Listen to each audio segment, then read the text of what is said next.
The sound of rain echoed softly against the tall glass windows of the Lu Corporation office. James stood in front of his father's desk, the silence between them heavy like a storm that had been waiting too long to break. His father's voice was calm but cold, the kind of tone that could crush a heart without raising in volume. "James," his father said, not looking up from the papers on his desk, "you've made too many reckless decisions.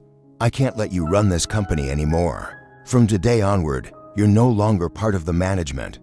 The words hit James harder than he expected. He had spent years proving himself, building projects, earning trust. Yet with a few sentences, everything was gone. His throat tightened. "Father, I only wanted to make the company better. I believed in what I was doing." His father finally looked up, eyes sharp but tired. "You believed in yourself too much. You forgot what built this family: discipline, not dreams."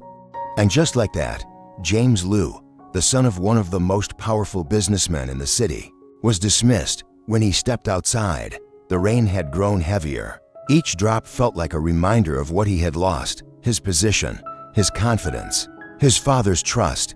The guards bowed slightly as he walked past, their expressions mixed with pity and confusion. He didn't even know where to go next. That night, James sat alone in his small apartment. The room was quiet except for the steady rhythm of the rain on the roof. He poured himself a glass of water, staring at his reflection in the window. For the first time in years, he had no meetings to attend, no decisions to make, just emptiness. His phone buzzed. It was a message from Diep. "I heard what happened. Don't be alone tonight. I made dinner. Come over."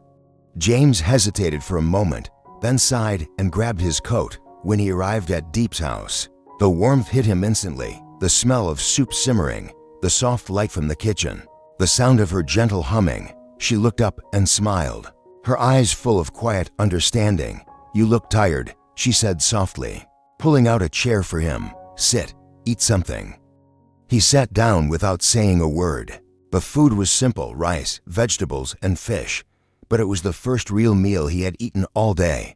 Diep didn't ask questions. She didn't need to. Her presence alone reminded him that not everything was lost. There was still kindness in the world, still someone who believed in him even when he didn't believe in himself. As the rain continued to fall outside, James felt something shift inside him. Maybe this was the end of one chapter, but perhaps, just perhaps, it was the beginning of something new. He looked up at her and whispered, "Thank you, Diep, for still being here." She smiled gently. "James, storms don't last forever. You just need to remember where the light is." And at that moment, for the first time since his father's words, James felt hope flicker again. The next morning, James woke up to the sound of rain against the window. He sat silently on the edge of the bed, his eyes staring blankly into space.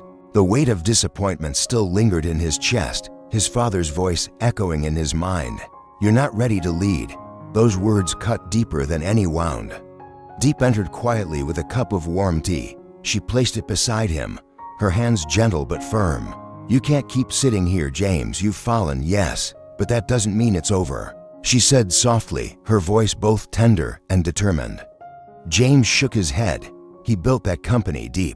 Everything I did was to prove I could be worthy of it. And now, he doesn't even see me as capable." His tone cracked with pain. Diep knelt in front of him, looking into his tired eyes. "Maybe you don't need to prove anything to him anymore. Maybe it's time to prove it to yourself." Those words struck something deep within him. For the first time, he looked at Diep, really looked, and saw in her eyes a faith that refused to fade. She wasn't just comforting him, she was challenging him to rise again. That afternoon, Diep took him out for a walk in the drizzle. They stopped by a small cafe near the river, a place they used to visit when life was simpler.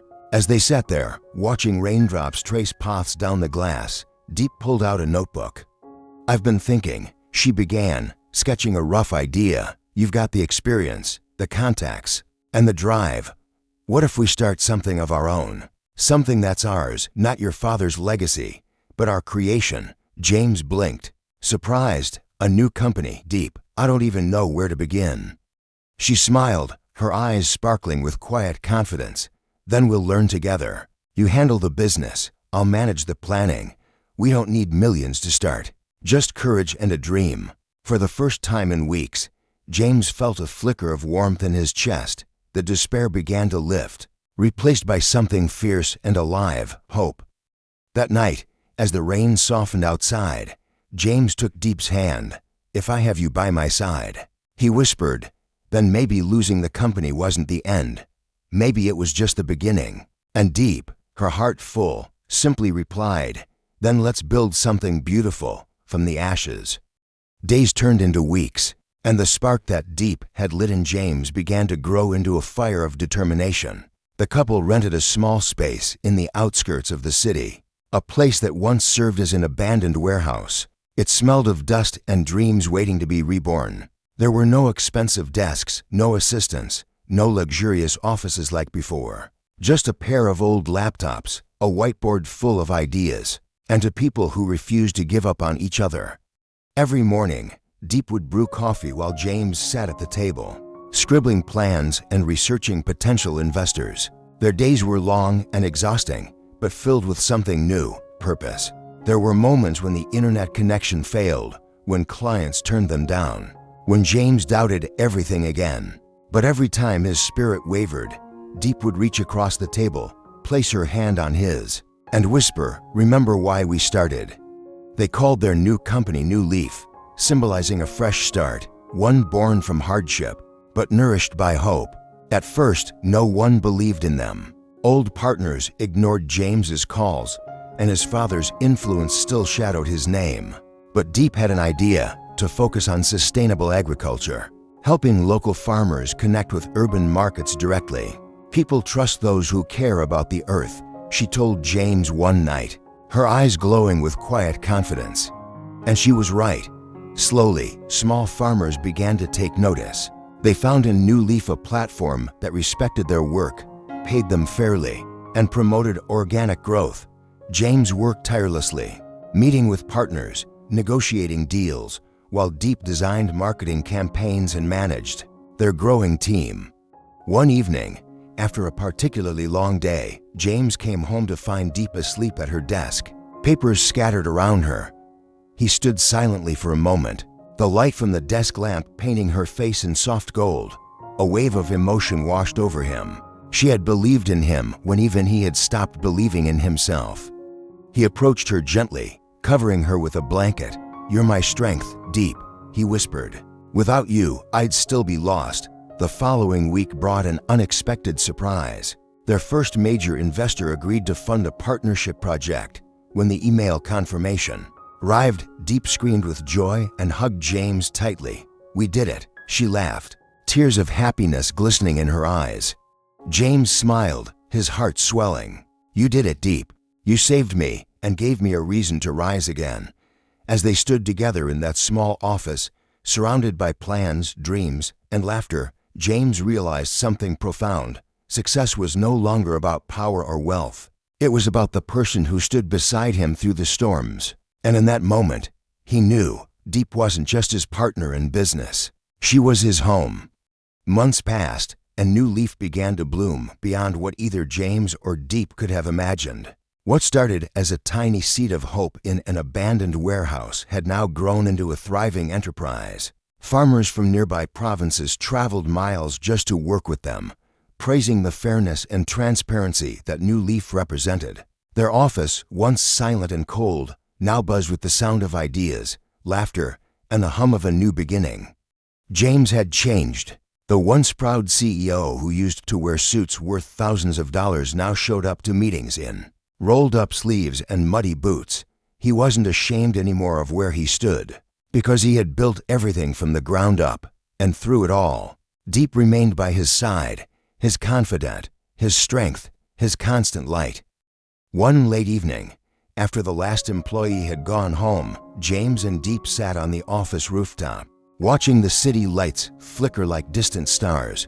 The wind carried the smell of rain and earth, reminding them of how far they had come.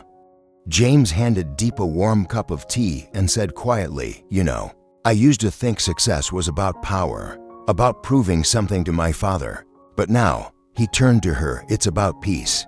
It's about having someone who believes in me, even when the world doesn't." Diep smiled, her eyes soft. You've grown, James. Maybe your father firing you wasn't the end. It was the beginning. He nodded. It was your beginning too. You've built something incredible. For a moment, silence filled the air, the kind of silence that doesn't feel empty, but full of meaning. Below them, the new company's signboard glowed softly, new leaf, a fresh start for every dream. Then, unexpectedly, James's phone buzzed. It was his father. He hesitated, unsure whether to answer. Diep reached out and gently pressed his hand. "Talk to him," she said. James took a deep breath and answered. On the other end, his father's voice was heavy, but softer than he remembered. "James," the old man began, "I heard about your company. You've done well, better than I expected."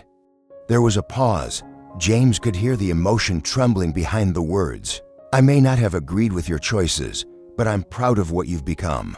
You've done something I couldn't. You've built success out of compassion." For a long moment, James couldn't speak. His throat tightened. "Thank you, Father," he finally managed to say. After the call ended, Diep leaned on his shoulder. "See," she whispered, "even the hardest hearts can change." James smiled faintly, wrapping his arm around her. "You were right, Diep. We just needed to keep walking, even when everything seemed impossible." That night, as the rain began to fall softly over the city, James and Diep stayed on the rooftop, not as two people fighting against failure, but as two souls who had conquered it. Their journey had been filled with loss, fear, and heartbreak, but also with courage, love, and rebirth. And as lightning briefly illuminated the sky, James looked at Diep, his partner, his love, his savior, and whispered, "We did it, Diep, together." She smiled, her eyes glistening in the dim light. "No, James, we're still doing it, every day." Life has a strange way of testing people. It doesn't always destroy you in one great storm, but instead, it takes away everything you once thought defined you. That's what happened to James. Being fired by his own father wasn't just the loss of a job, it was the loss of identity, pride, and purpose. Yet, in that moment of despair, something greater was born, a chance to rebuild from the heart. The greatest lesson from James and Diep's story is that failure isn't the opposite of success. It's part of the path toward it. Sometimes, we must be broken in order to discover what truly matters.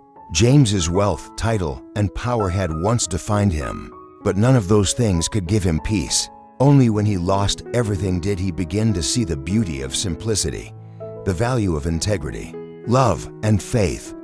Diep's unwavering support became the cornerstone of his transformation. She didn't rescue him by giving him answers.